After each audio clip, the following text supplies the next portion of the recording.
Ассалаумағалейкум, қазақ елі, қайырлы күн болсын.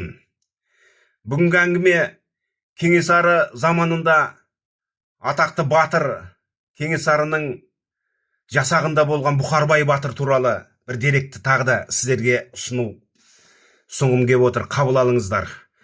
Бұқарбай батыр Кенесары заманындағы атақты батыр, мықты айтулы батырларымыздың бірі, оны тарихтан білесіздер. Сол Бұқарбай батырдың бір өзінің аузынан айтылған бір әңгіме. Кенесары шейіт болғаннан кейін ел жұтады, қатын қалаш жұтады дейді. Бар салмақ маған түсті дейді Бұқарбай батыр. Енді қорақ керек, азық керек, барымта жасау керек, халықты бағу керек, бала шағаны асырау керек. Содан барымта жасауға жігіттер маған келе береді. Қайта мал айдау керек. Түркменнен, мынау қоқандардан, қырғыздардан мал айдау керек. О кезде солай күн көрген ғой халық енді. Содан жолға шықтық дейді Бұқарбай батыр. Қасымда 10 шақты жігіт бар. Дала кездік. Біраз уақыт далада жүрдік. Ештеңе ілікпеді дейді. Содан жіберген барлығушыларым келді дейді. Сардараға мынау Түркмен жағынан 10 шақты түйе шықты. Жалғыз жігіт бастап келе жатыр деді. Сонда Бұқарбай батыр апырмай, бүгінгі көрген түсім осыған жорыдым ба?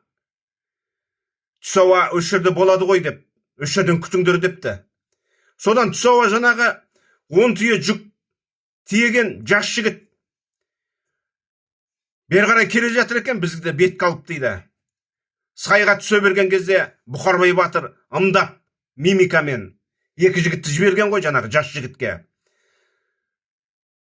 Жас жігіт шауып 10 түйеге қарай шапқан кезде жаңағы жүкті 10 түйені алып келе жатқан, 10 түйе жүкті алып келе жатқан жас батыр алдыңғы түйенің бидасын дейді. Алдыңғы түйенің бидасын соңғы түйенің құйрығына байлап жіберді де көшті шеңбер қылып жіберіп үкіні найзаны қолға алды да екі жігітке қарай қарсы шапты дейді.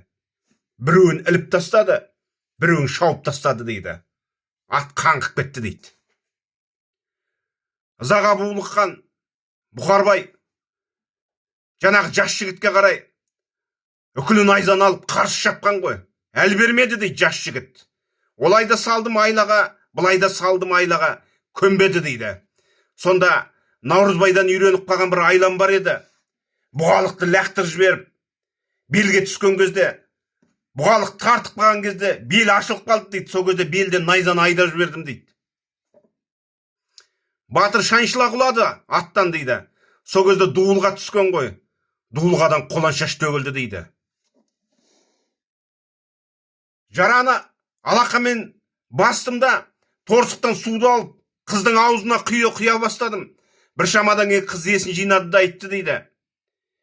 Түркменнен шыққан байдың қызы едім, қазақтың қызы едім. Әкем қайтыс болғаннан кейін түркмендер күн көрсетпеді, тоқалдыққа тый деп.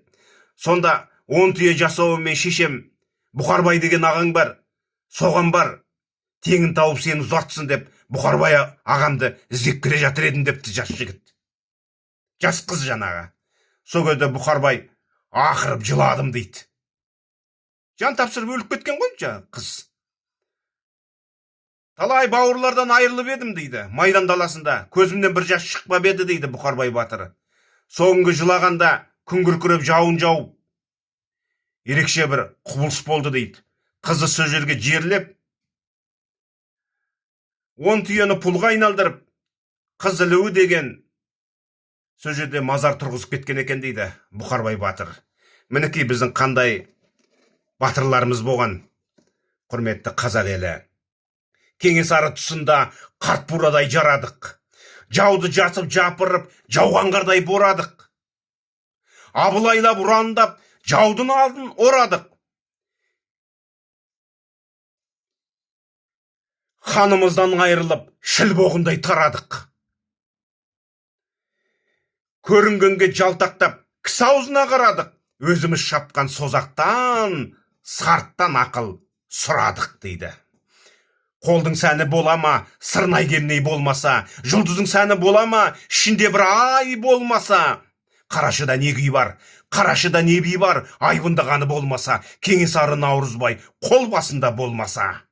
Халық есі хандарды қалай айтса мін бар ма, шегірткеге таланған қырғауылда жүн бар ма, жапалақтан сескенген жалғыз қазда үн бар ма, хандарынан айрылған қараша үйде сын бар ма, қайра несіл хандарды енді көрер күн бар ма дейді ғой. Пах, шіркін. Амандықта болайық, елірге саман болсын, бай қуатты болайық. Әңгіменің келесі санын YouTube арнасынан тамашалайтын боласыздар. Кездескенше ел аман, жұрт тыныш болсын.